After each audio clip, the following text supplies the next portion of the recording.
다윗 이야기 중에서 사람들이 가장 잘 알거나 관심 있어 하는 이야기라면 아마도 다윗과 골리앗 전투라든지 또는 다윗과 밧세바 사건 또는 그동안 우리가 살펴봤던 다윗과 사울의 갈등 또는 다윗과 요나단의 우정 이런 걸 거예요. 그죠? 이 중에 어떤 이야기들은 심지어 교회 다니지 않는 사람들도 알고 있고 자기들의 글에 인용하기도 합니다. 근데 사실은 다윗 이야기에서 가장 중요한 본문은 바로 오늘 본문입니다.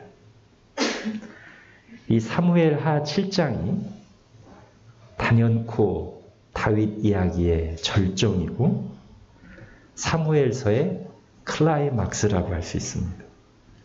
심지어 구약성경 전체를 놓고 볼 때에도 몇 손가락 안에 꼽을 수 있는 아주 중요한 사건, 아주 중요한 본문입니다.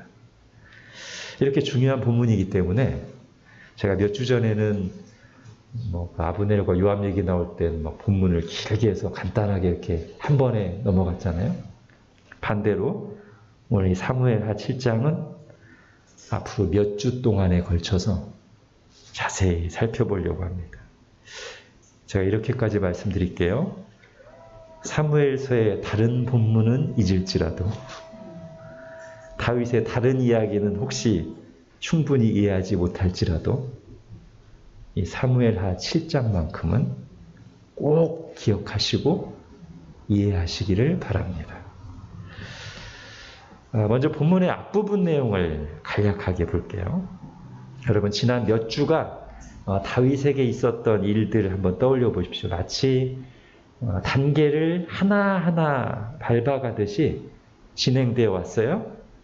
다윗이 예루살렘을 정복하고 왕도로 삼았죠.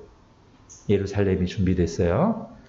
그 뒤에 북쪽에 있는 두로 왕, 히람이라는 왕이 다윗을 축하하면서 최고급 목재, 백향목과 건축 기술자들을 보내서 왕궁을 지어줬습니다. 그 뒤에 예루살렘에서 안정을 차지한 다윗이 오랫동안 산골 아비나답의 집에 거의 방치되다시피 있었던 하나님의 언약궤를 드디어 예루살렘으로 옮겨왔어요. 예루살렘 왕도가 준비되고 다윗의 궁이 지어지고 언약궤가 예루살렘으로 들어왔어요. 다윗이 거기서 멈추지 않았습니다. 거기서 안주하지 않았어요. 다시 한번 이 상황, 지금 예루살렘이 준비되고 왕궁이 지어졌고 언약궤가 들어와 있는 이 상황에서 다시 한번 하나님을 향한 거룩한 소원이 다윗의 마음에 솟구쳐 올랐습니다. 나는 이 커다란 백향목 궁에 살고 있는데 이스라엘의 진정한 왕이신 하나님, 그 하나님의 언약궤가 천막으로 만든 작은 성소 안에 있다는 것이 너무 마음에 걸렸어요. 다윗은 하나님을 위해 이스라엘의 진짜 왕이신 주님을 위해 제대로 된 성전을 짓고 싶었습니다. 2절을 보십시오. 이걸 혼자 독단적으로 처리하지 않고 선지자 나단을 불러서 애둘러서 자신의 소원을 말합니다. 왕이 선지자 나단에게 이르되 볼지어다 나는 백향목 궁에 살거늘 하나님의 궤는 휘장 가운데 있도다. 자, 여기까지만 말했어요. 다윗이 아직 본론에 들어가지 않았는데 길게 말할 필요도 없습니다. 이제 나단 여기까지만 듣고도 다윗의 의중을 단박에 알아들었어요. 그리고 지금 다윗의 마음에 품고 있는 그 소원이 당연히 하나님께서도 기뻐하실 거라고 생각하면서 더 듣기도 전에 적극 지지와 찬성의 입장을 표했습니다. 3절 나단이 왕께 이르되 여호와께서 왕과 함께 계시니 마음에 있는 모든 것을 행하소서. 뭐 한때 유행했던 말 있죠.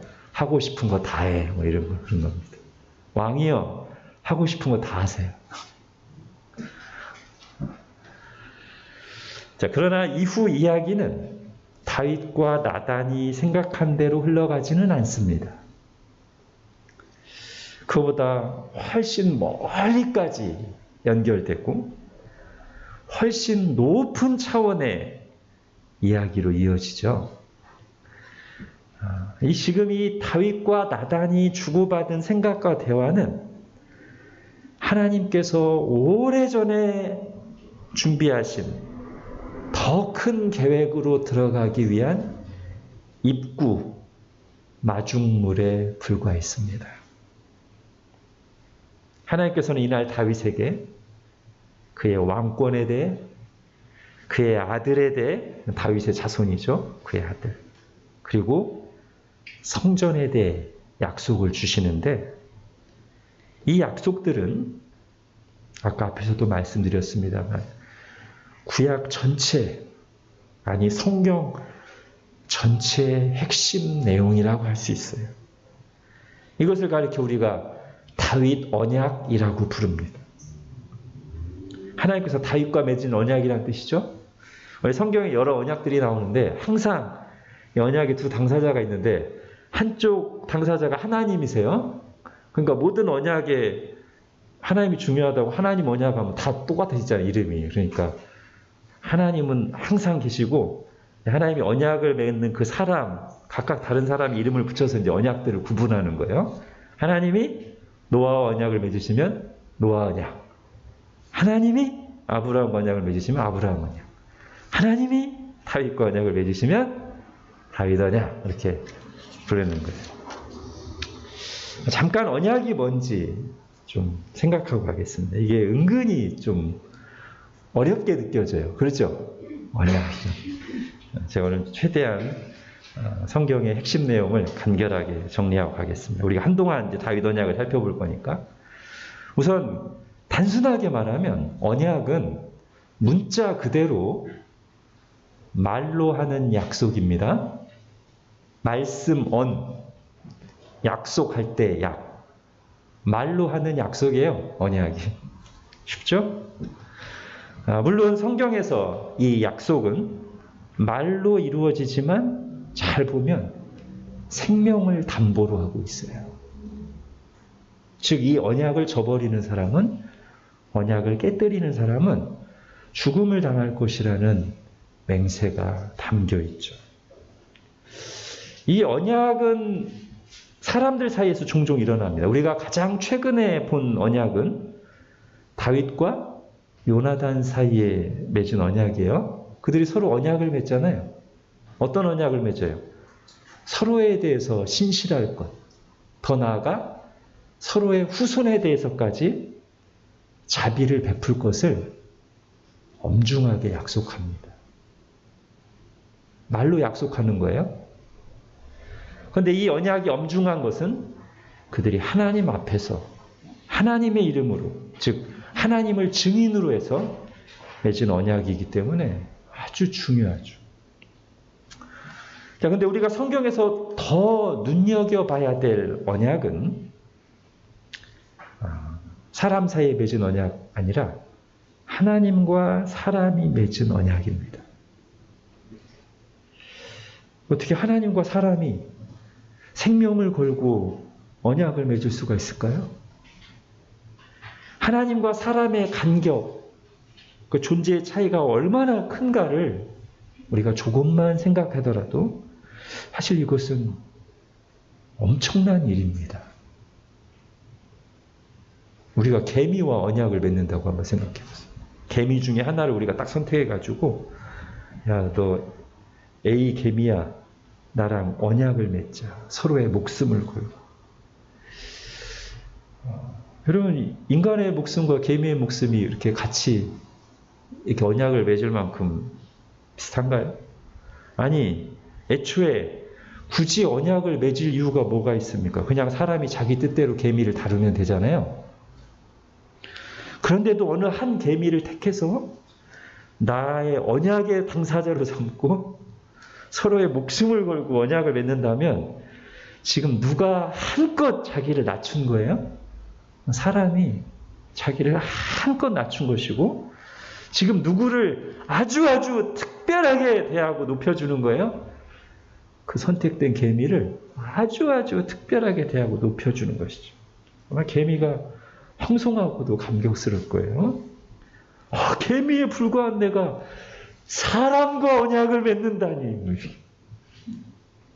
계미가 스스로의 주제를 안다면 그럴 것입니다. 여러분, 하나님이 사람을 찾아오셔서 언약을 맺는다는 건 어때요? 여러분, 인간과 계미의 간격이 엄청나게 커도 인간과 하나님의 간격의 차이는 비교할 수가 없어요. 왜냐하면 인간하고 개미는 어차피 같은 피조물이거든요. 우리 피조물이에요. 그죠? 그럼 하나님은 창조주세요. 그러니 하나님께서 먼저 인간을 찾아오셔서 언약을 맺으시는 것 자체가 은혜입니다. 우선 언약에 대해서 기억할 것이 이거예요. 언약은 은혜다. 자, 근데 하나님께서 사람과 언약을 맺는 일에서 아주 풍성한 내용이 있지만 오늘은 간단히만 보니까 여러분 두 가지만 먼저 기억하십시오. 언약에서의 두 가지. 핵심은 관계와 약속이에요. 하나님이 어떤 사람과 언약을 맺는다는 것은 그 사람과 특별한 관계를 맺는다는 뜻이에요. 자, 구약 성경부터 신약 성경까지 이어지는 이 특별한 언약 관계의 핵심은 이겁니다. 나는 내 하나님이 되고 너희는 내 백성이 되리라.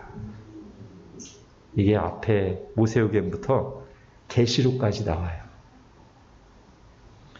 자, 그다음 이게 관계. 일단 언약은 관계 맺기다. 두 번째, 하나님께서 인간을 찾아오셔서 언약을 맺으실 때는 거기에 약속이 있어요. 즉 하나님께서 누구와 언약을 맺으시면서 야, 내가 너와 언약을 맺으면서 반드시 이 일을 이룰 거야 라고 약속하시는 내용이 있어요. 그 내용이 뭘까요? 결국 구약 성경에서 여러 사람과 여러 방식으로 언약을 맺으시는데 잘 보면 그 약속의 내용은 하나의 주제로 귀결돼요. 뭘까요? 예수 그리스도를 통한 구원과 하나님 나라예요. 그게 언약에서 약속하는 내용이에요. 아브라함 생각해 보세요. 아브라함을 창세기 12장에서 부르셔서 언약을 맺으시고 뭘 약속하세요? 내가 너를 통해서 천하 만민이 복을 받게 하겠다. 좀 나중에 조금 지나면 그 언약을 좀 더 구체화시켜서 내가 너의 씨를 통해서 너의 자손을 통해서 천하 만민이 복을 받게 하겠다. 이 말씀은 언제 나와요? 그의 외아들, 그의 독생자 이삭을 제물로 바치고 나서, 물론 실제로 이삭을 죽이지 않았지만, 그리고 나서 그 말씀을 주신다고요? 내가 내 씨를 통해서 천하 만민이 복을 받게 하겠다. 이게 무슨 뜻이겠어요? 예수님께서 지금 이삭이 그랬듯이 하나님의 독생자 예수님을 통해서 아브라함의 후손으로 태어날 아브라함의 자손이요 다윗의 자손인 하나님의 독생자 예수 그리스도를 통해 천하 만민이 구원을 받게 하겠다 이런 뜻이잖아요. 그죠? 하나님 계속 이것을 언약을 맺으시면서 약속하시는 거예요. 그리고 이루시는 거예요. 제가 두 개 얘기했어요. 언약은 말로 하는 약속인데 첫째는 관계 맺기, 두 번째는 하나님이 이루실 일에 대한 약속이에요. 그리고 이것은 둘 다 선물인데 우리가 하나님과 특별한 관계를 맺는 것도 선물이고 안 해도 돼요. 하나님은. 그런데 은혜로 선물로 주시는 거예요. 그리고 약속하시는 거 이루시는 것도 이것도 선물이에요. 하나님이 굳이 약속하시고 그러실 필요가 없어요. 근데 약속하시고 하나님 뜻을 알려주시고 이루세요? 이것도 선물이에요. 그리고 이 내용들은 뭘로 귀결된다? 예수 그리스도를 통한 구원과 하나님의 나라. 이게 언약의 핵심이자 사실은 성경의 주제죠. 다윗 언약도 바로 그 언약 중에 하나예요. 그러나 이렇게 말하면 좋을 것 같습니다. 다윗 언약은 구약에 나와 있는 여러 중요한 언약들 중에서도 가장 정점에 있는 언약이다 라고 말할 수 있어요. 왜냐하면 시기적으로 다른 언약들보다 뒤에 나왔을 뿐만 아니라 그 내용이 가장 풍성해요. 우리가 이 놀라운 언약의 말씀을 하나하나 자세히 살피면서 이미 이 언약이 우리에게 성취된 것들을 살펴보고 또 앞으로 완전하게 이 언약이 성취될 것들을 잘 이해하고 적용할 수 있기를 바랍니다. 자, 이제 오늘 본문을 이제 개관이 오신가요? 자세히 볼게요. 하나씩. 1절을 한번 보십시오. 다윗 언약이 어떤 말씀으로 시작되고 있는가를 다시 잘 보겠습니다. 1절 같이 읽을게요. 시작. 여호와께서 주의 모든 원수를 무찌르사 왕으로 궁에 평안히 살게 하신 때, 하나님께서 다윗에게 안식을 주셨습니다. 이것이 다윗 언약이 나오는 배경이에요. 다윗은 하나님이 주신 안식을 누리면서 성전 건축의 소원을 품었습니다. 근데 안식의 이야기가 여기서 끝나지 않고요. 뒤로 쭉 가다 보면 다윗에게 주시는 하나님의 약속 중에 다시 한번 안식에 관한 내용이 나와요. 11절 보겠습니다. 11절. 전에 내가 사사에게 명령하여 내 백성 이스라엘을 다스리던 때와 같지 아니하게 하고 너를 모든 원수에게서 벗어나 편히 쉬게 하리라. 너를 편히 쉬게 하겠다. 하나님이 안식을 약속해 주십니다. 이미 지금 하나님이 안식을 선물로 주셨어요. 다윗에게. 다윗이 그 안식을 누리고 감사하면서 성전을 건축하려고 했는데 하나님이 하나님의 계획을 말씀하세요. 그게 뭐냐면 내가 너를 쉬게 해주겠다. 너에게 안식을 주겠다라고 말씀합니다. 즉, 이 구약에 나와 있는 언약들 가운데 정점이라고 할 수 있는 다윗 언약은 하나님이 주신 안식을 토대로 하고 있으며 하나님이 앞으로 주실 안식을 그 약속의 내용으로 담고 있어요. 여러분, 왜 안식이 이렇게 중요한 주제로 부각될까요? 성경의 핵심 주제이기 때문이에요. 아까 앞에서 말한 성경의 주제이자 언약의 주제가 뭐라고 했어요? 예수 그리스도를 통한 구원과 하나님 나라라고 했잖아요. 거기에서 이 안식이 굉장히 중요한 부분을 차지해요. 현대인들은 피곤하다는 말이 있죠? 여러분 피곤하시죠? 현대인들은 스트레스를 많이 받는다고 합니다. 어느 정도 맞는 말이에요. 그리고 제가 전에도 말씀드렸듯이 저는 그 이유 중에 하나가 너무 빠른 속도 때문이라고 생각합니다. 근데 이렇게 겉으로 드러나는 정도, 또 현상의 차이는 있지만 실은 이 문제, 즉 평안이 없는 문제, 마음이 쉬지 못하는 문제는 현대인에게만 국한된 것이 아닙니다. 2000년 전에 예수님께서 그 당시 군중들을 향해서 이렇게 말씀하셨어요. 수고하고 무거운 짐진 자들아, 다 내게로 오라. 내가 너희를 쉬게 하리라. 나는 마음이 온유하고 겸손하니 나의 멍에를 메고 내게 배우라. 그리하면 너희 마음이 쉼을 얻으리니. 무슨 뜻이에요? 예수님 시대 사람들도 마음의 쉼을 얻지 못하고 있었다는 뜻이에요. 현대인들만 그런 게 아니라 2000년 전의 사람들도 마음의 쉼을 얻지 못하고 있었고 그게 굉장히 중요한 문제였어요. 예수님이 거론하실 만큼. 자, 예수님 시대보다도 더 1000년 전에, 이게 바로 다윗 시대예요. 다윗은 예수님보다 1000년 전쯤 사람입니다. 그러니까 지금으로부터 3000년 전에도 역시 쉼이라는 주제는 중요한 거였어요. 그러니까 하나님께서 그토록 중요한 언약의 말씀을 주시면서 오늘 11절에서 뭐를 약속하세요? 너를 편히 쉬게 하리라. 자, 그리고 이 앞뒤로도 수없이 많은 본문에서 하나님께서 인생들을 향해서 반복해서 주시는 말씀이 뭐예요? 두려워하지 마라. 마음이 쉬지 못하는 인생들을 향해서 두려워하지 마라 말씀하세요. 그렇습니다. 쉼 또는 안식 또는 평화의 문제는 어느 특정한 시대나 문화나 사람들에게만 해당되는 게 아닙니다. 인류의 근원적인 문제예요. 이 쉼, 이 안식, 이 평화를 잃어버렸다가 다시 되찾는, 회복하는 이야기가 성경의 중심 주제 중 하나라는 거예요. 창세기 2장에 이 안식의 개념이 처음으로 나옵니다.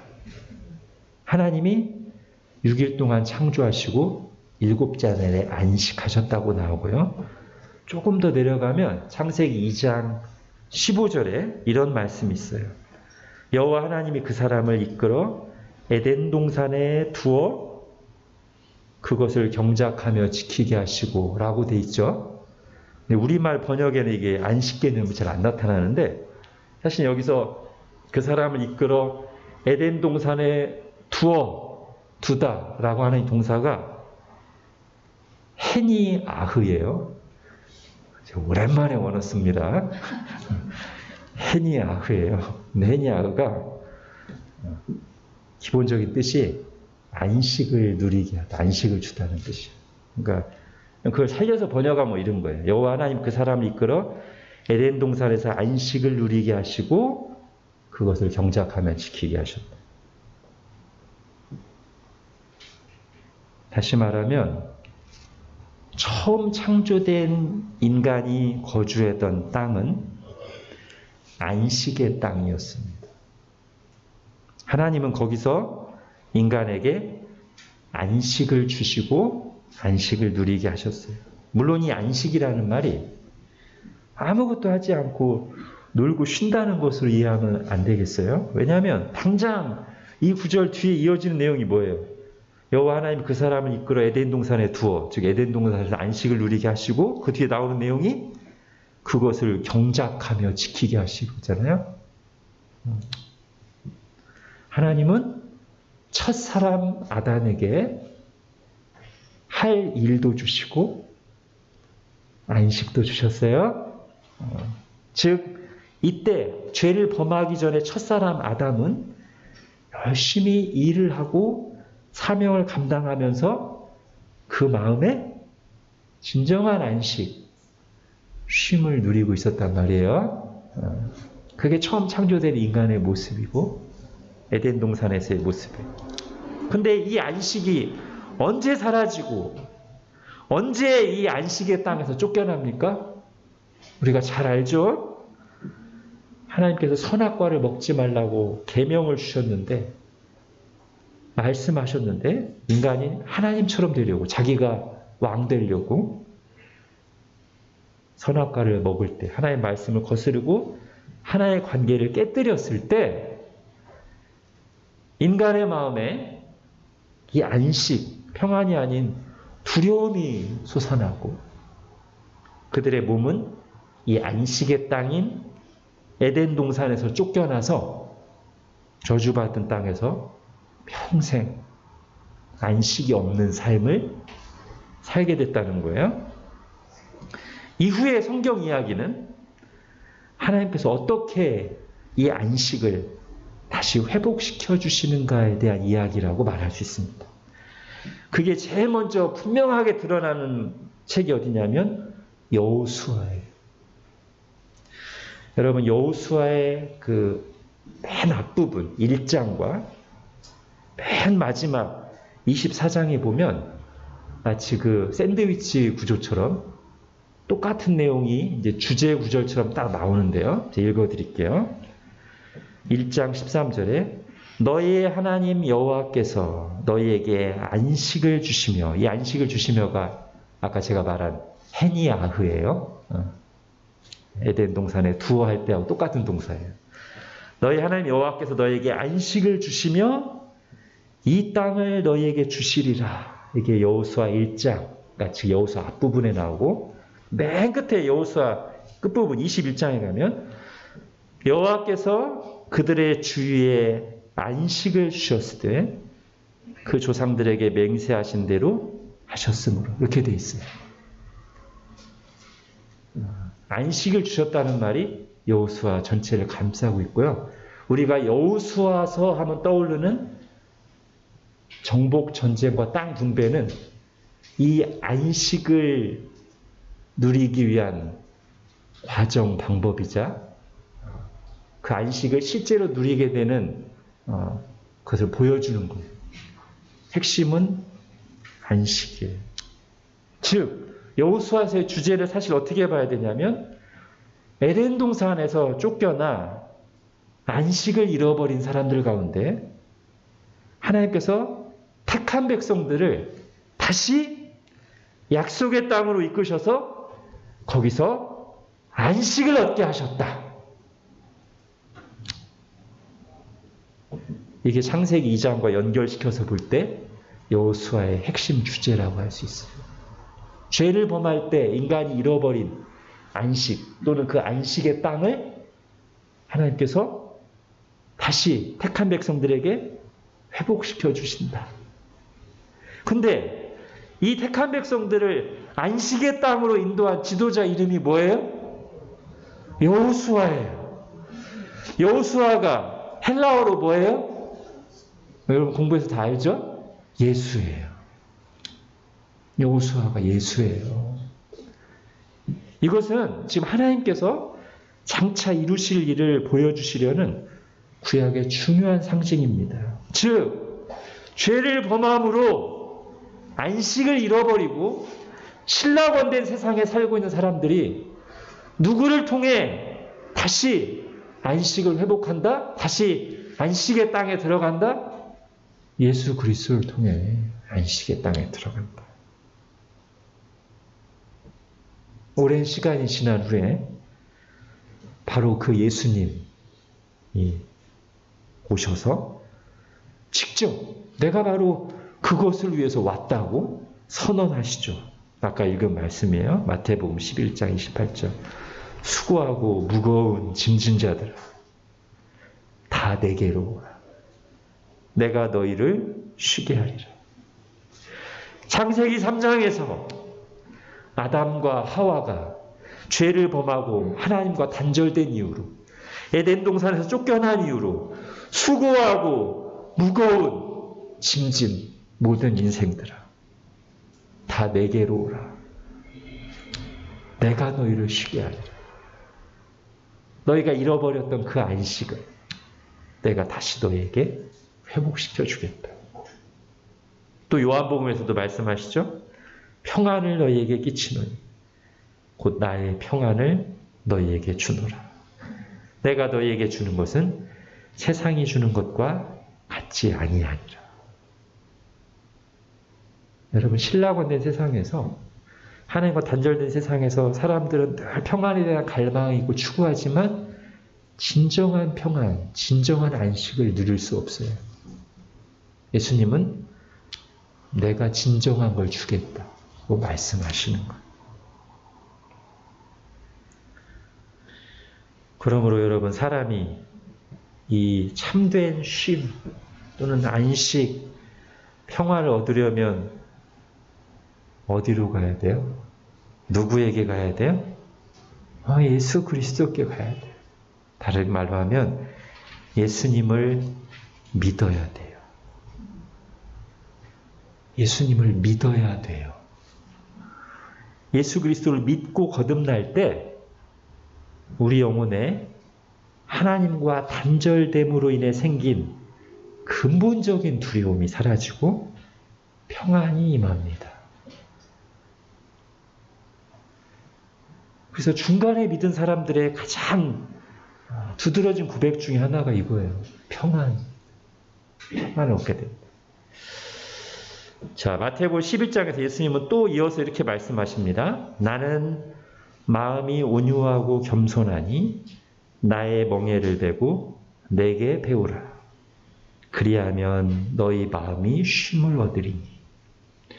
요거는 조금 그 다음 단계를 우리에게 생각하게 합니다. 즉 예수님을 믿으면서 우리의 인생의 목적과 방향이 가치관이 새로워져서 돈이나 세상 영광, 사람들로 보는 더 인정과 칭찬을 추구하고 따르는 것이 아니라 예수님의 멍에를 메고 예수님을 주님으로 섬기고 그분을 따르는 삶을 살 때 우리 속에 평안이 주어질 것임을 말씀하시는 거예요. 여러분, 이 말씀을 기록했던 마태, 아주 대표적인 증인이겠죠. 마태가 이걸 기록했어요. 그는 어떤 사람이에요? 전직 세리예요. 즉 돈을 추구하고 살았어요. 근데 평안이 없었어요. 어느 날 예수님이 그가 일하는 세관에 오셔서 나를 따르라. 더 이상 돈을 따르는 삶을 살지 말고 나를 따르라. 이 말씀이 임하니까 마태가 아마 그 전부터도 스스로도 느끼고 있었겠죠. 거기에 평안이 없다는 것을. 주님의 말씀이 임하니까 벌떡 일어나요. 삶의 방향을 유턴합니다. 그 뒤로는 예수님을 따르는 삶을 살아요. 모든 사람이 이렇게 마태처럼 직업을 버리면 안 되죠. 삶의 목적과 방향이 바뀌어야 돼요. 예수님을 따르는 삶을 살아요. 아마 마태가 그러면서 평안을 누렸을 것이고, 그래서 다른 제자들은 기록하지 않은 이 말씀을 마음 깊이 담고 있다가 자기가 기록한 마태복음에 적었어요. 수고하고 무거운 짐진 자들. 나 마태 내가 그랬어. 그런데 예수님께 갔더니 예수님이 마음에 쉼을 주셨어. 자, 이제 마지막으로 여러분, 우리가 예수님을 따를 때 꼭 꽃길만 걷는 게 아니잖아요. 오히려 예수님을 믿기 때문에 오는 갈등과 고난들도 있어요. 그때 우리가 예수님을 힘입어 예수님이 휘장 가운데 휘장을 찢고 열어놓으신 그 하나님의 은혜의 보좌 앞에 담대히 나아가 구할 수 있어요. 그때 하나님이 그때그때 필요한 평안을 주시죠. 우리가 다윗의 시편을 읽다 보면 그가 마음이 복잡하고 힘든 상태로 하나님 앞에 나왔다가 기도하면서 하나님이 주신 은혜로 다시 마음에 힘을 얻고 평안을 되찾는 것을 자주 발견합니다. 그 시편을 나의 고백으로 드리며 하나님 앞에 나아갈 때 우리에게도 동일한 은혜를 주실 것입니다. 사실 그러라고 시편을 주신 거죠, 우리에게. 그죠? 시편 말씀으로 찬양하고 기도하며 하나님께 나아오도록, 하나님과 교제하도록 우리에게 시편을 주신 것입니다. 정리하면 우리가 안식을 누리는 길은 가장 근본적으로는 예수님을 믿는 거예요. 그때 근본적인 평안이 주어져요, 일단. 두 번째는 점점 우리의 가치관이 예수님을 본받고 따르는 쪽으로 변화될수록 세상을 추구하는 게 아니라 예수님을 목적으로 삼고 변화될수록 똑같이 일을 해도 우리 마음에 쉼을 얻는다고 주님이 말씀하시고요. 세 번째로 그렇게 주님을 따르는 삶 가운데서 우리가 갈등을 겪고 고난을 겪고 힘들고 복잡할 때 예수님이 열어놓으신 그 길로 은혜의 보좌 앞으로 나가 구하면 때를 따라 돕는 은혜와 도우심을 주시면서 우리에게도 평안을 주신다는. 한 가지 분별해야 될 것이 있습니다. 여러분, 하나님과 단절된 상태에서 경험하는 근본적인 두려움과 그 다음에 믿는 자로서 겪는 갈등과 여러 구체적인 상황 속에서 겪는 두려움, 이 두 가지가 좀 분별할 필요가 있어요. 거짓말의 아비 사탄은 이 후자, 그러니까 믿는 자로서 겪는 갈등이나 또는 그냥 그때그때 상황 속에서 겪는 어려움, 염려, 두려움을 하나님과 단절된 상태에서 경험하는 근본적인 두려움과 혼동하게 만들어요. 그럼 어떤 문제 제기가 올 수 있냐면 믿어도 똑같잖아. 이 문제 제기가 우리 속에서 일어나기도 하고 우리 주변에서 공격으로 들어오기도 해요. 거기에 계속 끌려다니면 우리도 이제 힘들어지는 거죠. 우리 스스로도 맞아. 주님 평안을 주신다고 했는데 뭐 나도 똑같이 돈 문제로 자녀들 문제로 염려하고 힘들어하고 오히려 믿기 때문에 더 막 사람들하고 갈등하기도 하는데 뭐야 평안이 어디 있어. 이렇게 분별하지 못하고 그걸 덥석 물어버리면 우리 신앙이 흔들릴 수 있어요. 구분이 필요해요. 아마 중간에 믿는 사람이 이게 더 구분하기가 편할 수도 있어요. 제 생각에는. 깊은 허무와 근본적인 불안과 두려움이 있다가 예수님을 믿고 거듭날 때 정말 아까 주님이 말씀하신 것처럼 세상이 줄 수 없는 평안이 임하거든요. 근데 그렇게 믿고 난 뒤에도 여러 가지 구체적인 문제들을 만나면 염려하고 뭐 그때그때 또 흔들리기도 해요. 근데 이건 좀 다른 거예요. 제가 이렇게 비유해 보겠습니다. 이런 바다에 해류라는 게 있죠. 해류. 해류는 바다의 어떤 근본적인 흐름이에요. 바다 깊숙한 곳에서부터. 근데 여러분 해류를 눈으로 볼 수 있어요? 여러분이? 겉으로 딱 보고서 아 여기는 오츠크의 해류가 무슨 뭐 해류가 이렇게 못 봐요? 우리가 눈으로 보는 건 뭡니까? 겉 표면에서 해류는 이쪽으로 쭉 흐를지라도 바람이 이쪽으로 불면 표면에서 이쪽으로 바다가 움직이는 것처럼 보인다고요? 근데 그걸 보고 이 해류를, 이 바다의 정체를 판단하는 것은 오류가 생길 수 있어요. 예수 그리스도를 믿고 거듭났다는 것은 비유컨대 해류가 바뀐 것과 같습니다. 죄의 길, 하나님과 원수된 길로 쭉 가던 해류가 거듭나서 유턴했어요. 이쪽으로 가요. 근데 표면에서는 바람이 확 이쪽으로 불면 해류는 이쪽으로 내가 분명히 바뀌었는데도 표면에서는 이쪽으로 흐르는 것처럼 보일 수 있다고요. 그때그때 상황 속에서.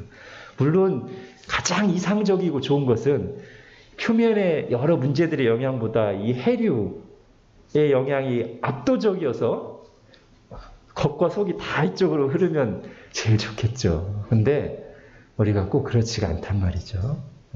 우리의 본질은 이쪽으로 가고 있을지라도 표면에서는 이쪽으로도 흔들리고 저쪽으로 가는 것처럼 보일 때가 있어요. 신자들도 밖에서 불어오는 바람에 영향받고 흔들릴 수 있다는 거. 슬퍼하기도 하고 염려하기도 하고 조급해할 때도 있습니다. 실수할 때 있고 넘어질 때 있어요. 바다의 표면에 일어나는 물결처럼. 그러나 여전히 수심 깊은 곳에서는 영혼의 중심부에서는 거듭난 신자들은 하나님이 주시는 근본적인 평안이 있어요. 하나님과 단절된 상태에서 겪는 영혼의 상태와는 분명히 차이가 있다는 거예요. 이 둘을 분별하지 못하면 표면의 파도만 보고 해류를 판단하는 것과 같은 오류에 빠집니다. 여러분 기독교 유명한 고전 철로역정에 보면 그 주인공 크리스찬이 예수 그리스도의 십자가를 바라볼 때 오랫동안 그를 고통스럽게 했던 무거운 죄짐이 영원히 벗겨지고 참된 평안과 기쁨이 임해요. 이게 이제 믿고 거듭난 거죠. 그러나 그 이후 믿음의 여정을 걸어가는 동안에 크리스찬은 여러 가지 유혹과 시련을 만나고 막 힘들기도 하고 어려움을 겪어요. 그래서 단순히 쉽고 어렵고만 따진다면 믿기 전이나 후가 달라진 것이 없다고 느껴질 수도 있어요. 그리고 사탄은, 그리고 세상 사람들은 바로 그 점을 가지고 공격하죠. 뭐 달라진 게 뭐가 있냐. 실제로 크리스찬과 함께 길을 가던 사람들 중에는 그런 시험에 빠져서 다시 옛날 삶으로 돌아가는 사람들도 있었어요. 근데 여러분, 뭐가 달라졌어요? 그 믿음의 여정을 가면 힘들기도 하고 막 그렇지만 지금 뭐가 없어요? 나를 짓누르고 있던 이게 벗어졌잖아요. 다른 여러 가지 문제들을 만나지만 요건 없다고요. 요거는 벗어졌어요. 거기서는 근본적인 평안과 기쁨이 있어요. 근데 자꾸 막 눈에 보이는 문제가 보면 내가 이게 벗어졌다는 사실을 잘 못 보니까 헷갈릴 수 있는 거예요. 우리도 그러기 쉬워요. 세상에서 들리는 소리만 듣고 자기 감정 상태만 바라보면 그게 전부인 것 같고 그게 사실인 것처럼 들리게 돼요. 하나님의 말씀보다 그게 더 사실처럼. 그게 이제 시험에 드는 전조 증상이죠. 시험에 들게 되면 다시 평안을 얻기 위해 하나님 앞에 나아가는 게 아니라 왠지 마음속에서 하나님께 나아가도 소용없고 더 힘들다는 식의 잘못된 생각이 막 우리 마음을 휩싸요.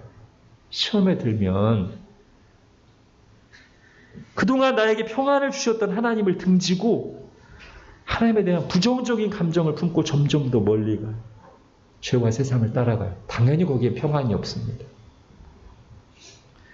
이상하게도 예수 그리스도를 내어주신 하나님의 그 크신 사랑과 은혜를 안다고 하면서도 그리고 이전에 하나님께 나아가서 은혜를 받고 누린 경험들이 많이 있음에도 불구하고 시험에 들면 받은 은혜는 생각나지 않고 또는 그것을 작게 여기고 온통 부정적인 경험들만 떠올리고 자기중심적인 생각에 빠져서 이 하나님의 은혜의 보좌 앞에 그 평안의 샘물이 있는 곳에 나오지 않고 자꾸만 다른 곳을 향하게 돼요.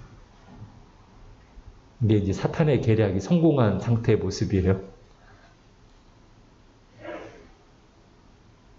그러나 여러분, 오래전 우리 믿음의 선진이 말했듯이 하나님의 품에 안기기까지는 우리 마음은 쉼을 누리지 못합니다. 처음 믿을 때에도 그리고 믿고 난 이후에도 이후 하나님의 자녀로 살아가는 모든 여정 속에서도 우리에게 참된 쉼, 안식, 평안을 주시는 분은 오직 하나님이십니다. 수고하고 무거운 짐진 자들아 다 내게로 오라. 내가 너희를 쉬게 하리라. 이 주님의 말씀은 모든 세대를 관통하는 영원 불변한 진리입니다. 다윗 언약은 바로 이 예표로서 하나님이 그에게 안식을 주셨을 때 그 이야기가 시작되고 그리고 그 언약 속에 앞으로 주실 안식의 내용을 담아 놓음으로써 지금 우리가 예수 그리스도 안에서 누리는 이 참된 쉼과 안식이 오래전부터 하나님께서 약속하신 것이요. 바로 이 언약을 받고 있는 다윗의 자손으로 오시는 예수 그리스도를 통해 성취된 거라는 사실을 우리에게 말씀하고 있습니다. 그러므로 예수 그리스도께서 탄생하시던 날 밤에 천사들이 부른 찬송에는 이 안식, 이 평화의 메시지가 담겨 있죠. 지극히 높은 곳에서는 하나님께 영광이요, 땅에서는 하나님이 기뻐하신 사람들 중에 평화로다. 그리고 예수님은 오래전부터 평화의 왕으로 예언됐습니다. 이는 한 아기가 우리에게 낳고 한 아들을 우리에게 주신 바 되었는데 그의 어깨에는 정사를 메었고 그의 이름은 기묘자라 모사라 전능하신 하나님이라 영존하신 아버지라 평강의 왕이라 할 것이니라. 그러므로 그분이 오셔서 성취된 하나님 나라의 중요한 특징 중 하나는 평화라고 성경이 분명하게 말합니다. 하나님의 나라는 먹는 것과 마시는 것이 아니요 오직 성령 안에 있는 의와 평강과 희락이라. 이것이 지금 우리가 예수 그리스도 안에서 부분적으로 누리는 나라요. 주님이 재림하실 때 온전하게 성취될 나라입니다.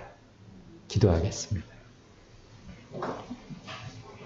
하나님, 오늘 다윗이 하나님이 주시는 안식을 누리는 중에 주신 언약 속에서 또 이후에 참된 쉼을 주실 것을 말씀하시는 것을 들었습니다. 그리고 이 참된 쉼, 진정한 안식이 인류의 근원적인 문제예요. 인간의 첫 범죄로부터 시작되었고 오직 예수 그리스도를 통해 하나님과 화목할 때만 근본적으로 뿌리 뽑힐 수 있는 근원적인 해결이 될 수 있는 문제임을 다시 한번 들었습니다. 하나님, 우리가 이 땅에 사는 동안 이 부분을 혼란스럽게 하는 여러 가지 상황들, 거짓말들, 우리의 감정의 움직임들이 있는데 하나님, 오늘 말씀을 잘 이해하고 적용해서 주님, 사탄의 공격에 그대로 휩쓸려가며 하나님이 주신 선물을 잊어버리지 않게 하시고 감사함으로 누리며 점점 더 빠른 속도로 그리고 자주 더 즐거이 이 평화를 얻으려고 주 앞으로 나아가는 저희들 되게 하여 주옵소서. 예수님의 이름으로 기도합니다. 아멘.